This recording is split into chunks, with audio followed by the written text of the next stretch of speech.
Hello, my name is Dr. Fredrica Brooks-Davis, and I am excited to welcome you to the 60 Prisms of Passion Personifying Delta Pearls webinar series. Hi, I'm Dr. Tamora Lomax, and I am Spring 95, number 29. I'm a scholar of religion. I study Black life, religion, Black women, and culture. Hi, I'm Dr. Dwana Harvell, and I am prison number 44, Sigma Chapter, Clark Atlanta University, Spring 1995. I work for the Foundation for Sustainable Urban Communities. My name is Dr. Fredrica Brooks-Davis, and I am the tale number 60 of 60 Prisms of Passion Personifying Delta Pearls, initiated in the Pearlberry Sigma Chapter at the Clark Atlanta University. Hello and good evening. Thank you for joining us tonight. We are so excited to be launching PearlTalks. Tonight is actually our inaugural webinar. I am one of 3 committee members who have planned our webinar series. So I do want to shout out Dr. Dwana Harvell as well as Dr. Tamora Lomax, who have partnered with me in planning this along with our 30th Deltaversary Planning Committee. I must also say that our webinar series tonight, we will discuss various mental health topics, but want you to know that certainly the remarks, the comments that are expressed tonight are our own. They do not represent Delta Sigma Theta Sorority Incorporated. And though you are with us as mental health clinicians, we are not providing professional counseling services. This is for informational purposes only. And then finally, what I will say is that you could feel free to drop your comments in the chat. If you have questions, of course, if need be, we will refer you to persons who might be able to help you where you are in your geographical location. And also want to say that if at any time it becomes uncomfortable for you, then certainly we encourage you, if you need to log off and to take deep breaths and take care of yourself. Now, with no further ado, let me introduce Dr. Jennifer R. Jones-Damis to you. So Dr. Jennifer Jones-Damis is a licensed psychologist in the state of New York and New Jersey, not just one state, but 2. That's right. She has focused her career on understanding and addressing traumatic stress and racial trauma in individuals and systems. Dr. Jones-Damis facilitates trainings and workshops for schools, organizations, and companies to increase knowledge about the impact stress and racial trauma has on mental health while offering tangible ways to promote resilience. Now, a lot of her workshops are done in schools, organizations, as well as companies. She is the Director of Counseling, ADAP, and Psychiatric Services at Rutgers University. Yes. She holds positions on the state national boards of the Association of Black Psychologists and is a recent co-author of a new book entitled Racial Trauma in Black Clients, Effective Practice for Clinicians. Now, though the book is focused on clinicians, we're going to talk about the book tonight and also this topic. I will just take a moment to say that, again, Jennifer and I went to school together at Regent University. I established and was the founding president of the chapter of Association of Black Psychologists there at Regent.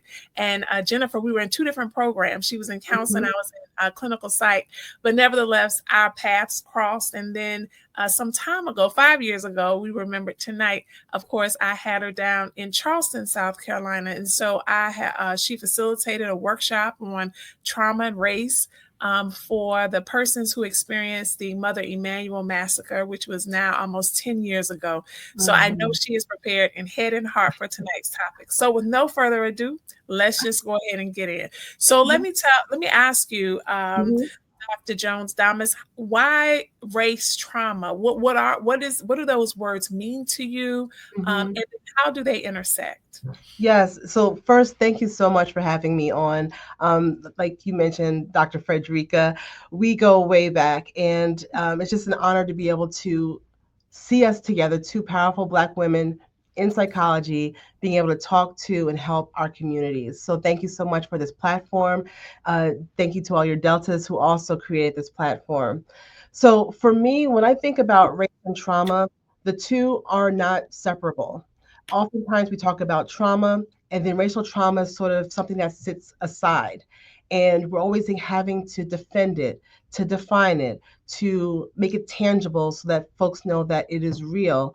And my role that I see myself in is being able to make it palatable, that we understand that it's not something we're making up. It is not something that is in our head. We're not crazy. The system is broken. The system is not set up for us. And so racial trauma, just clearly defined, if I have the opportunity to define it, is the emotional and psychological pain that one experiences when they're dealing with racism, prejudice, and discrimination.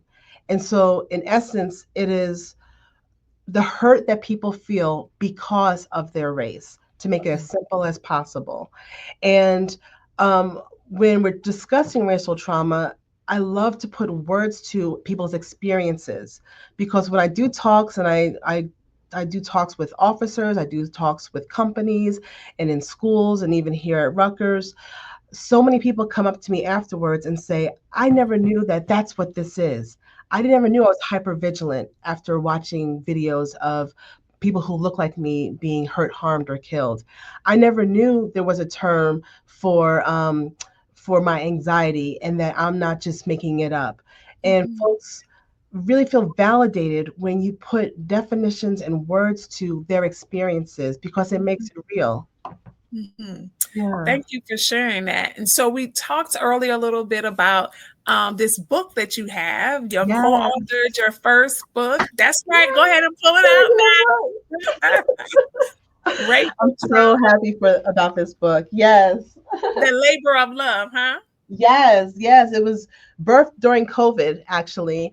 And so just to tell you sort of how it came about, my mentor and guide, my one of the people who I mean so much to me, Dr. Nancy Boyd Franklin, has been telling me for years, please write a book, please write a book. And I say, Nancy, I just don't have the time. I can't. People are going to read what I have to say. And not really believing in myself, but she never stopped believing in me. My parents never stopped believing me. And Dr. Kelly Moore, who is also a Rutgers alum, is a student of Dr. Nancy Boyd Franklin as well. And she put us together and said, you write the chapters that you know about. Kelly, you write the chapters that you know about. And this is going to be one powerful book. And it is. So it is 10 chapters. I wrote half of the book, and Kelly wrote the other half, focused on our areas of expertise. And so for myself, just a little background for our audience who don't know me, most of my work has been in corrections over the last 10 years. And so I first started working in trauma, understanding how it impacts young people. So I worked in juvenile corrections out in Wisconsin. I did a postdoc in New York, working with court-ordered youth, when understanding how trauma impacts the youth, the recidivism. And then landed my dream job of working at Rikers Island. And folks always say, how did you end up at Rikers Island? And I'm like, well, let me tell you how a psychologist ends up in jail. They're passionate about the kids who are there. And so for almost 5 years, I worked with 18 to 21-year-olds at Rikers Island, focusing on trauma, focusing on alternative to solitary confinement. And every one of my kids were Black and brown. I can count on my hand the number of white kids that I saw on the island. And so for me, race, trauma, corrections, like everything is all interwoven. And during that time, we're talking about almost 10 years ago now, which is crazy to me. We had the death of Eric Garner and the death of Michael Brown happen in the same summer. And I was working at that time in New York with these young people and with officers, and I was finding folks weren't talking about everything that was on the news. So much was happening, but there was silence. And I couldn't understand why. And what I was realizing is that folks didn't have the words to really express what they were seeing, what they were feeling, what they were hearing. Also, there was this us versus them mentality when you're talking about law enforcement. The idea of officers feeling like they have to pick a side, whether it is the side of the victim or the side of law enforcement. And a lot of our Black officers or officers of color were in this double bind where they felt like, I can't really speak one way or the other, or I'm betraying my brothers and sisters in blue, or I'm betraying my community. And so it was at that time that I realized, how do we start talking about this with each other? How do we start talking about race in a way that's not scary, that doesn't make you feel like you're breaking some kind of unspoken rule about talking about race at work? And that's where the presentations came from. That's where the talks came from. And that's where this book was birthed out of, because it was a groundswell. Folks just needed the language to talk about what was happening in this world and what we've been experiencing for decades and for centuries. But we now have literature to show that we're not crazy. Racial trauma is real. The impact is real. And I just thank Dr. Nancy Boyd Franklin for really believing in myself and Dr. Kelly Moore for having us put our heads together to create a book that anybody can pick up and really understand the impact of racial trauma in about 6 or 7 different settings. Mm-hmm. Thank you for sharing. And again, congratulations on the launch of your book to you and Dr. Moore. And so I know in the work that I do, much like yourself, we do work around helping communities understand racial trauma, communities of persons who look like us, as well as those who don't. And so for those of who may not be aware, we do have what's called the DSM, which is a book that we use to diagnose clients. And oftentimes when we look at the research and also with our DSM, we don't see racial trauma. Now, it compares to when I first started in mental health, which was many DSMs before, where we didn't have racial trauma. There have been great strides in terms of trying to bring the language and to give the tones and to educate clinicians alike about racial trauma, that it is real. And so I am glad as a colleague to see that we have a book that's out to help us. Now, we do have a question here, and that is, can you discuss how trauma is passed down generationally? That is a great question. Oftentimes when I do these talks, and I'll have folks say, well, is systemic racism, does it still happen? Isn't that illegal? Or institutional racism? Are you sure that's still occurring? And when we talk about generational trauma or generational racial trauma, we're talking about in a time that is not that far removed. And so when we as clinicians talk about post-traumatic stress disorder, there's not a post. Racism still exists. It existed in my generation, it existed in my parents' generation, in my grandparents' generation, and go on back. And therefore, it is something that I will need to have my kids understand as they navigate this world, that it's not necessarily set up for them. And so when we talk about racial trauma being passed on, the stories we tell each other, for those of us who are first generation here, those of us who aren't, those of us whose ancestors have come over on slave ships, we tell stories of our growing up, of our lineage, and interwoven in those stories are tales and ideas that racial trauma is embedded in. And so how it is passed on from generation to generation often is through our own storytelling and not necessarily knowing how to navigate and cope with it. One of the chapters in my book, I talk about the difference between coping with racial trauma and healing from racial trauma. And so when we're telling stories to our children, telling stories about how we've overcome, about our resilience, about how beautiful we are as a people, we also have stories of how we've been hurt, harmed, and disenfranchised. And so we don't want our next generation to carry all those wounds and all that trauma, but we want them to know where they've come from and how powerful they are because they come from a lineage of folks who survived it and thrived through it as well. And so it can be passed on through stories. It can be passed on through just watching your own parents and your family members having to have navigated the times we're living in right now. And we are not that far removed from Jim Crow. We are not that far removed from slavery. And we just got a chance to celebrate Juneteenth. And so it's not something that just easily goes away. And so sometimes when we hear historical trauma, we think history, oh, in the past. But historical trauma lingers, and it is very real and very ever present. Thank you for that. And I also want to expand a little bit more. So our viewers too, when we talk about, I know we're talking about race, trauma, and the intersection of that with our mental health, but the other piece of that is trauma in general and how we can pass trauma down generationally. And so one of those ways, some persons may have heard of terms like generational patterns, generational curses. Oftentimes, trauma is not necessarily something that we consciously pass down generation to generation. Oftentimes, we're not even aware that it occurred. We don't have a conversation about it. And as a result, so an example of that may be that you have a mother who's now in her 60s or 70s who may have been molested by someone in her family. And in that generational time, it was such that you didn't talk about it, right? It was what happens in the house stays in the house.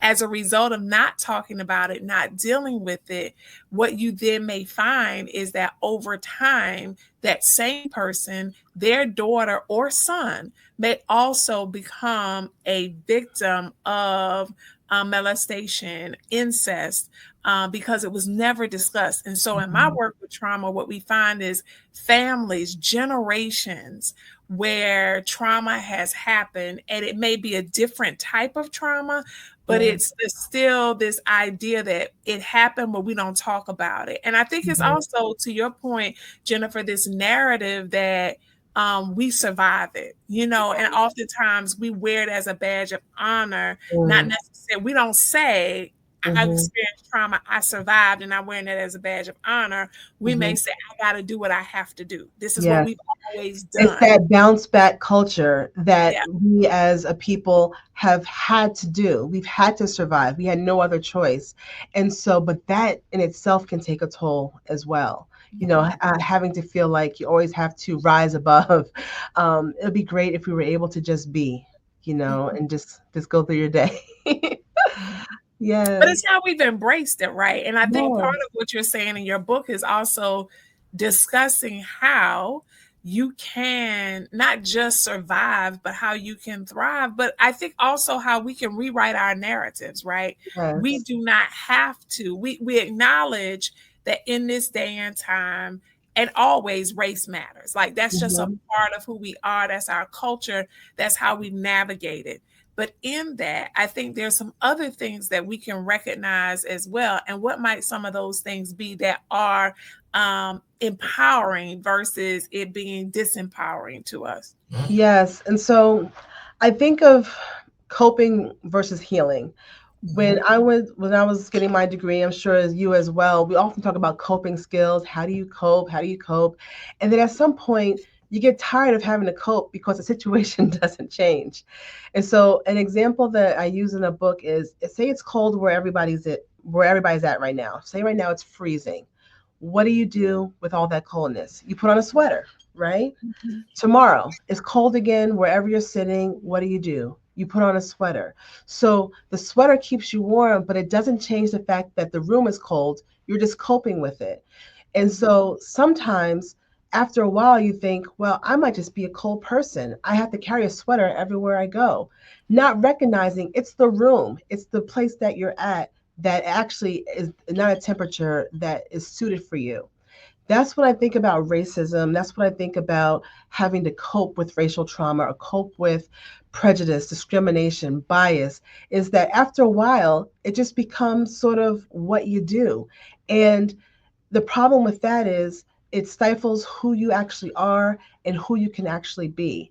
And so healing from racial trauma is not just putting on that sweater, is recognizing, wait, something's wrong with this room. Let me see if I can do something about it. I know we feel like it's an insurmountable mountain when we think, how are we going to end racism? How are we going to end prejudice, discrimination? I'm just one person.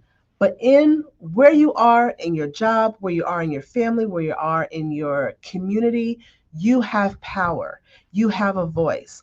And so there are things that we can tangibly change and make different, ways we can speak up so that way the person who comes behind us can um, feel that difference, won't come into a cold room. The room would be room temperature. And so, what does that actually look like? Um, when I do healing practices with my colleagues, well, not my colleagues, my clients, excuse me, I often have them tell their story. And so Dr. Ken Hardy, who's amazing, if you get an opportunity to read his work, he is a pillar in racial trauma. He talks about racial storytelling, talking about a time where you've experienced um, racism, talking about a time where you've experienced being proud of being Black, Hispanic, Latinx, talking about race as something that's not just an afterthought. When you start putting words to your experiences, you start validating your experiences, you start, it's less traumatizing because you're sort of habituating yourself to all the experiences that you've had. That is how you heal. It's when we keep quiet, it's when we keep silent, it's when microaggressions occur all the time and you just put your head down and keep going. Nothing wrong with you taking care of yourself, but at some point we end up having a breaking point. And in order to heal, we have to recognize and call out what is happening to us, for us to be able to, actually overcome a lot of these situations and scenarios. That's great. So Calvin Daniels asks, how has self-medication fed the events of trauma in the Black community? Thank you for these questions and comments, everyone. Yeah, I sort of wish it was a back and forth so I could ask him a clarifying question. But so self-medication, what I'm thinking is sort of the coping skills that we might use. And so when we talk about the impact of racial trauma, one of the things is sometimes increased alcohol and drug use. It's not that we're more prone to use drugs or alcohol. It is, how are you coping and dealing with the fact that I work in a predominantly white institution. That's something. Most of us don't work in all Black owned or minority owned businesses. So we're facing microaggressions, we're facing racial traumas and daily assaults. How are you coping? So self medication is a way sometimes folks cope. And so, for example, if and I know for myself, I have a very sensitive spirit. So I had to stop watching these videos of Black and brown men being hurt, harmed, and killed by law enforcement or just, in our communities. But when I did watch it, sometimes those images stay with you and you have a hard time falling asleep. So what do? You're like, okay, have a glass of wine to fall asleep. And then the next day, one glass turns into two. Or some folks smoke cannabis. It's legal in many states right now. And so something that is used to sort of cope and help eventually becomes a crutch and eventually is something that you can't do without. So Calvin, you have a really great point of sometimes we self-medicate to get through these traumas. And there's nothing wrong with finding ways for you to cope, but you also have to think about what is the lasting impact of the ways you're choosing to cope versus, is it time for me to just heal? Great response. And I guess the other thing I want us to think about here, even to those of you who are watching us now or who may watch us on the replay, when we talked earlier about patterns, that in as much as you just talked about ways in which we cope, or actually the lack thereof, if we are self-medicating, we're also teaching, right? Yeah. So those negative coping skills, we're teaching, our children are watching. We know during COVID, in terms of the number of teenagers, adolescents who were accessing drugs and alcohol increased significantly. Yeah. A lot of that was because their parents, I mean, the alcohol industry alone made a lot of money during COVID because people were coping at home. Usually they might go to happy hour, or they might hang out, but we were in isolation. And so what we know is when we talk about race and trauma, even from, and I'm sure you know this, but a lot of the data, even with the National Institutes of Health, as we look look at for our young people, Black African American teenagers, that suicide is the second leading cause of death right now. Mm.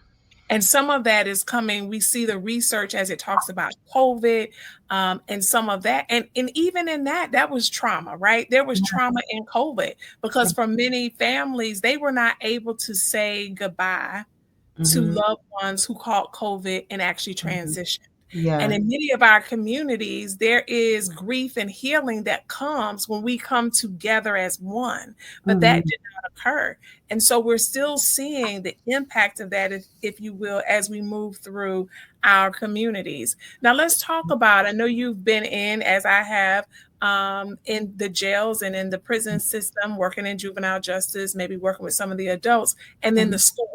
Recently, Jawanza Kunjufu became an ancestor. And so for those of you all who don't know, Jawanza Kunjufu did a lot of writings on the conspiracy to destroy Black boys. And Dr. Kunjufu really did a lot of work. He's out of Chicago, around helping us understand how our young men in school were often misdiagnosed or overdiagnosed. And as a result, when we talk about this school to prison pipeline. So can you talk a little bit about that and the trauma that occurs there? Yeah, so the school to prison pipeline, clearly defined, is the pathway that our schools at times are pushing our Black and brown kids out of schools and into prisons. And so it might not be 100% linear where one thing causes the other, but the school to prison pipeline starts and is best also prevented in the classroom. And so I often pose this question when I do presentations, and I want you all to put it in the chat. What age or what grade do you think most students drop out of high school? I want you to put it in the chat. 9th grade, 10th grade, 11th grade, or 12th grade? And let's see what folks are thinking. So your question is, what age do most... What grade? I'm sorry, what grade, 9th, 10th, 11th, or 12th, do you think most students drop out of high school? So I see some 11ths, I see some 10ths, I see 9th from my friend Victoria. So the answer is actually 9th grade. It is not the 13 or 14-year-old dropping out of high school. It is the 17 or 18-year-old who is still in 9th grade on paper dropping out of high school. And so what happens is high school is the first time where you have to earn credits to sort of matriculate. You can be socially promoted all through elementary, all through middle. If you have an IEP, if they keep you back or hold you back, that means they failed. So they're not keeping kids back who have IEPs. They promote you. But when you get to 9th grade, you have to actually pass your math, your English class, your gym class, all of the classes. And so I bring that up because our youth are often pushed out of schools because they are falling behind even before they get to high school, even before they get to a grade where they can legally just stop showing up. And so when you talk about the school to prison pipeline, 67% of federal inmates do not have a high school diploma. And so it doesn't mean I drop out of high school, I end up in federal prison, but what it means is that there is a connection between education and getting educated and not being incarcerated. Our discipline practices, one of my mentors, Dr. Ann Gregory, who I did my dissertation with, often looks at the disproportionate ways in which Black and brown students are being disciplined in classrooms. When they're suspended, they're easily missing 8 hours worth of classroom engagement. When they're sent out of the class, they're missing 30 minutes, 60 minutes, 90 minutes of being engaged in the classroom. And then there's also no reentry back. Once a student is suspended, most schools do not have reentry programs where they're reacclimated back into the classroom. And so all that is to say is how racial trauma plays into that is when there are policies and practices that either explicitly or implicitly target our Black and brown students. That is what happens is they're now disproportionately suspended. They're disproportionately, there's the achievement gap that also occurs as well. And their engagement, I think about in my chapter, I talk about who's teaching our students. 80% of our teachers across the country are white. Nothing wrong with being a white teacher teaching Black kids, but is the curriculum that they're learning, are they culturally sensitive? Do they have cultural humility? Do they know the cultures in which they're working and how to reach our kids? When our youth, when I say our youth, Black and brown kids are suspended, they're often suspended for subjective things, which means they're insubordinate, they are loud, they are disrespectful. When white children are suspended, it's because they're late, they are smoking, they something tangible, they actually got into a fight. Tangible things versus subjective things. And there's nothing across the country at all that sort of standardizes reasons for suspension. Every school district has their own policies, their own procedures.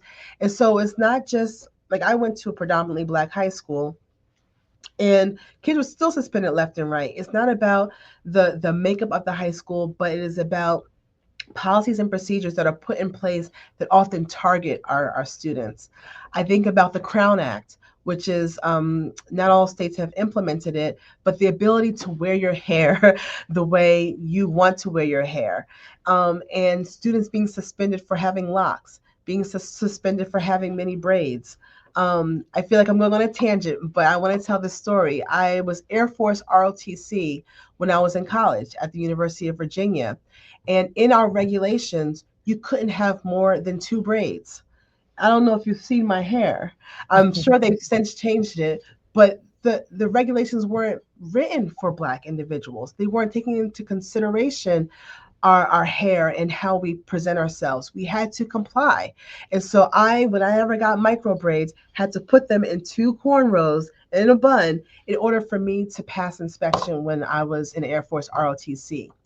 And so sometimes it's the little things that we think are the microaggressions that have the biggest impact. I feel like I lost track of where I was talking about, but school to prison pipeline. But I do want to say, as clinicians, as parents, as community members, we can intervene in that school to prison pipeline. We can be a voice for the kids. We can be advocates. We cannot let things slide when things happen. And if we don't speak up, then who? And if not now, when? Great. So we have a question from Terrence Frazier. How does one develop healthy strategies of resistance to gendered racial microaggressions in a workplace setting when there are historical corporate rewards for promotion versus punishments getting terminated associated with how one responds? That is such a great question. So there is no right or wrong way to deal with racial trauma or to deal with microaggressions. Only you know what you want to do, what you're willing to do, and what you won't do. So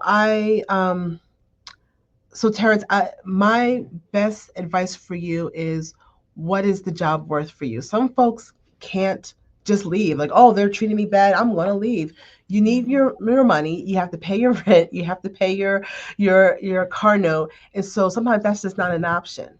You want to get promoted, so you almost have to get along to be along.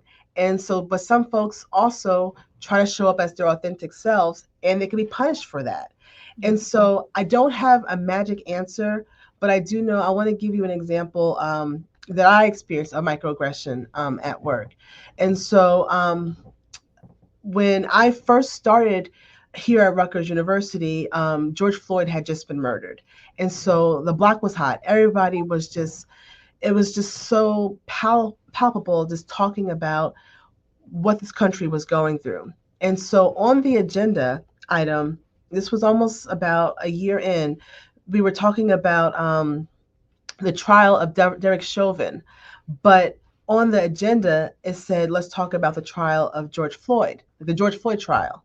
And in my head, I know what that I have no idea what the person was thinking, but what often happens is the person who's murdered, hurt, or harmed is the one being put on trial. He wasn't the one on trial. Derek Chauvin was on trial. And so when I get the agenda, I had the opportunity to say, I can call somebody in, I'll tell them about how it could change, how this was wrong after the meeting. I can say something right now live in the meeting so everybody knows, or I can do absolutely nothing. I chose to say something live in the meeting. I'm new to the role, but I didn't want to sit in a meeting with a handful of white people talking about the trial of George Floyd. And I knew I wanted to be able to not only educate, but be able to let folks know the reason why you don't call it the George Floyd trial. And so for me, calling it out in the moment was important, because had I not, folks would have left thinking it was okay to call it the George Floyd trial. I could have called that person in who wrote the agenda, and they would have known, and that would have been fine as well. Or I could have done nothing. So Terrence, for you in those moments, think about what you will say when something happens, not if something happens. When a microaggression does happen, how do you want to respond? You almost have to practice it in your head, because I've come across a lot of folks who say, "Oh, I wish I would have said something, or I would have done this differently," and you can always know that it's probably going to happen again, unfortunately, how you want to respond in the future. So I hope that that's helpful. Mm-hmm. That's good. And I think one of the things that we can do is to start having conversations now with our young people about how do you handle certain situations, and really role play it, because then they have something to work with. So should they find themselves in a situation where they experience a microaggression, or they're called out in the classroom, or a supervisor is being passive aggressive, how do I handle that in a time when things are so tense and people on both ends of the spectrum can be very sensitive? So what are we doing? What are some of you doing at some of those of you who are with us on tonight? Have you experienced? And I also wanted to, because I don't want to assume that everyone knows, what is a microaggression? Oh, okay. So a microaggression can be overt, which means somebody knows what they're doing, but a lot of times it's not. A lot of microaggressions occur, and the person doesn't even know they're giving the microaggression. Microaggressions, racial microaggressions, are slights. They could be comments, they could be epithets, they could be calling somebody out of their name. But it only happens because of your race. So, for example, a microaggression, which often happens to Black women: "Oh, I love your hair. Is it real? Is it yours? Can I touch it?" They wouldn't do that to a white woman walking down the street. And that's how you know it's a racial microaggression. What's important to know, I have to stop saying important to know, but that the intent might not be to hurt or harm or cause discomfort, but the impact is what actually matters. And so the impact of someone on a Zoom telling me, 'cause I change my hair all the time, saying my hair looks great, please do compliment me, that's fine. But to make a comment that you wouldn't ask any other of my colleagues, that's inappropriate, is what a microaggression is. There are macro assaults. If you have the opportunity to read Ibram Kendi's book, How to Be an Anti-Racist, I get no money for promoting his book, but it really changed the way I viewed many of our definitions and sort of how I approach racism. And what he called microaggressions, he called them macro assaults. There's nothing micro about it. That is sort of the way white individuals want us to feel about it. Oh, it's just a small thing. You're just overreacting. It's just, don't worry about it. And it's not an aggression, it's an assault, because it's happening to you.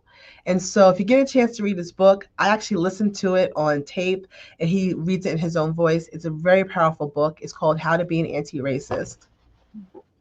It's interesting. So Claude Steele, you may know, has dubbed this term stereotype threat. And an example of stereotype threat is, we know what the stereotypes may be within whatever your culture and your community may be. And then a result of the stereotype, you not wanting to be seen as someone who contributes to the stereotype, it creates anxiety in you. Yeah. You're not quite sure what's taking place. An example of that may be you going to take a standardized test, right? Mhm. And so you may be the only person of color in that classroom, or there may be a few. You might be taking an LSAT, an MCAT, GRE, whatever that is. And so in your mind, if you know, okay, we tend, African Americans, persons of color, not again, this is just generally, don't often do well on standardized tests, that idea alone, that I don't want to be a part of that number. I want to show that, in fact, we can and will do well, that Yeah. unconsciously that brings about a level of anxiety because we're trying to prove or disprove, if you will, the stereotype that's out there. And so I think even looking at his work, and as well as some of the others, Carter's and others, as Dr. Jennifer talks about, giving a word, right? Knowing what this is. And so even with microaggressions, what exactly am I experiencing? And normalizing it, because for so long things have been normalized, but we didn't have words for it. So we have another question here. How do you feel about the current changing landscape of DEI, and what can we do in spaces such as corporate settings where we are required to adhere to company policies that do not align with our morals? Oh, Coming heavy tonight. Talia, she's coming. And oh yeah, she's coming hard. All right. So again, I don't have all the answers, and these are really, really good questions and really tough questions. You might have to work in an organization that does not align with who you are. And that's a decision that is not easily made, because again, you might need the job, you might need the finances. But I also know folks who've left companies and organizations and say, I can't. It's too far disaligned from who I am, and it's making me sick, like physically, emotionally, mentally. And so when that happens, for myself, like I'm a member of the Association of Black Psychologists. I get my love, my power, my passion out of mentoring other Black students who want to be psychologists. I do talks. Most of my talks at schools or in the community are free, because I want to give back. And so if my company didn't align with my values and my core thing, and that's my 9 to 5, I have to find something else that's going to fill me. My 9 to 5 might pay my bills. I might have to put my head down and work, or I might be able to leave and find something that more aligns. And it's a shame, because diversity, equity, inclusion has become this phrase that people even try to switch around the letters so it doesn't spell DEI. But it's literally that diversity. How do we get as many different folks here? Equity, not equality, but how do we meet people's needs? How do we give people a chance who don't have a chance? And inclusion, just how do we include folks? How did that become a 4-letter word? How did that become dirty? How did that become, you can't say it, that can't be in the title of a position? And it's so sad to me. But what I am empowered when I do think about like our resilience and our strength is that we've been here before. We've seen this before, and it's been worse. It'll get better, but it'll get worse again. And so when I think about the times we're in now, I also think about what my parents had to go through. I have to think about what my grandparents had to go through. And not a tag you're it, as in it's our generation's turn, but I think about, what am I going to do different? How am I going to stand so that it's not just something that just keeps happening? How am I using my voice? I'm on PearlTalks tonight. How are you using your voice? You're asking questions in the chat. You're going to take what you're hearing here and passing it on. And so, Talia, that is a great question. I pray that you'll be able to be in an environment where your 9 to 5 does align with your values, does support DEI, and sees you for who you are, a beautiful Black queen. But if it doesn't, making sure you don't let that dim your light. Shine somewhere else. That's great. And, I will say this, as an employer and someone who has several businesses, as African American, I have a professional counseling center, which is also a training center. And our focus really is, our niche is the integration of mental health with faith communities. And so persons who want to integrate that as a part of their therapy. But what was interesting is during George Floyd, and I think also being in COVID and in isolation, that I found myself, and even so, we're a nonprofit. And so as time was going on and threats of DEI, as a business owner, you had to make a decision. And as someone who 99% of our clients are Black and Brown clients, it then becomes this idea of, do I change, or as they say, scrub my website and the words that I use as a Black and Brown business owner? Do I do that to stay in compliance with what's coming down from the government, so that I can apply for various awards? And then if I don't, you run the risk of all the clients that you're seeing, what happens to them if you lose your business? And so my board of directors, the staff, we had to make decisions because we knew that this is something that it's not just Caucasian businesses who are having to make these decisions. It is nonprofits. And for a lot of nonprofits, thankfully, we didn't have a federal grant when this came down. But I do work with others that they have a federal grant and they have no choice.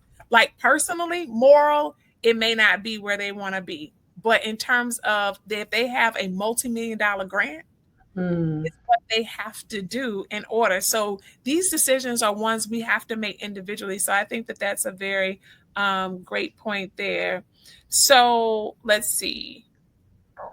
I see a question here, and this will be our last question. You all had some great ones this evening. You are welcome. Can you speak to the exhaustion that Black women feel when they choose to address microaggressions as they occur, which oftentimes is every single day from different people? The person put different people. Oh, wow. We only have like 10 minutes left. I don't even know where to start. And I see my colleague, Dr. Mallory Everett, on here too.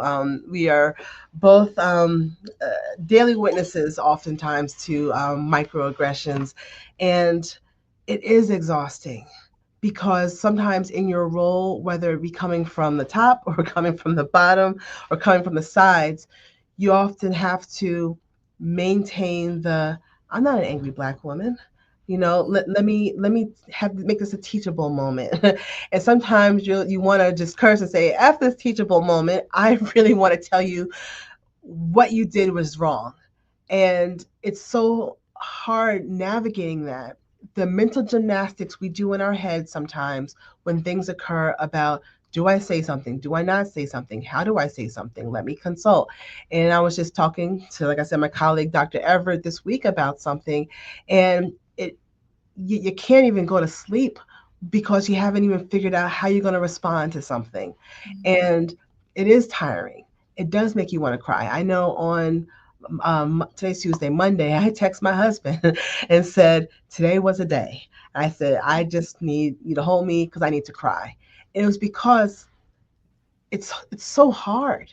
I don't want to get emotional right now. Being a Black woman in higher education, being a Black woman wherever you are, and I'm only speaking from my own experience as a Black woman, it is tough. The weight of you don't want to fail, the weight of you are the first and you want other people to follow you.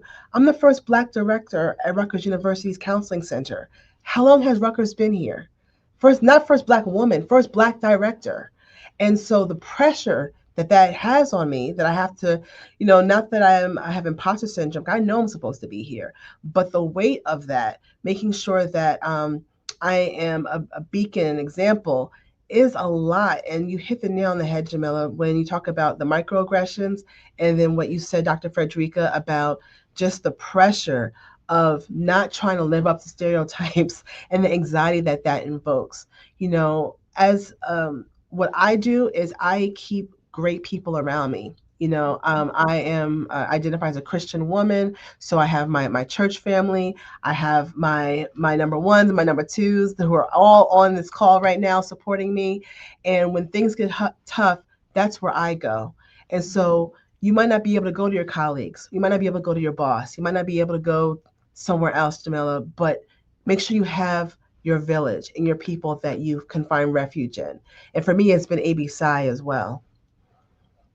I think that is a very great, and we only have a few seconds left. Oh, really? But I do. I mean, this was a great discussion. I am so thankful to everyone who joined us tonight on Pearl Talks. This is our inaugural one. I hope you will join us for our future one. It is going to be, we're trying to do the themes of every month. And so next month focuses on chronic disease. We're going to focus on housing, financing, social determinants of health, all of these very things we're going to have. So to Dr. Jennifer Jones-Damis, I want to thank you for being the inaugural Pearl Talk speaker. Thank you. My sisters, those some on the call, family members, to each one who joined us tonight. We pray that you will be blessed, and we want you to go out and get Dr. Jones's book. And so I want you to pull it up again so you can see Racial it. Trauma and Black Clients. I don't know if it's backwards for you all, but it's on Amazon and it's published by Guilford Publishing. And hardcover is $60, soft cover is $40. And it was not just a labor of love, it's a needed book, I think, in the field. Yes. Thank you so much. Y'all have a great evening. Thank you.